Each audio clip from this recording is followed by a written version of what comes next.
যে পলিটিশিয়ানের ভিতরে তাকওয়া আছে তার দ্বারা দুর্নীতি সম্ভব না।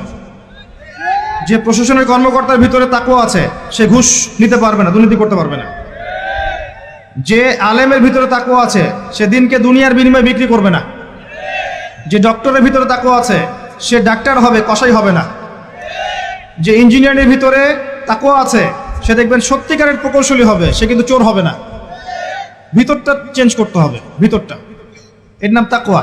ভিতরটা চেঞ্জ করবে একটা জিনিস, আল্লাহর ওহী, কোরআন এবং সুন্নাহ, ইসলাম। এটা আপনার ভিতরকে পরিবর্তন করবে। আর আমরা অনেক বড় বড় কথা বলি অনেক সময়, কিন্তু মূল কাজটা হচ্ছে ভিতরটা পরিবর্তন করা। আমাদের সবার সাথে যার যার কলব যাবে, যার যার আমল যাবে। আল্লাহ পাক আমাকে কলার চেপে ধরে বলবেন না যে বাংলাদেশে ইসলামী খেলাফত কায়েম করে আসো নাই কেন, এটা আল্লাহ পাক আমাকে বলবেন না। আল্লাহ পাক বলবেন তোমাকে যে দায়িত্ব দিয়েছিলাম ওই দায়িত্ব ঠিকঠাক মতো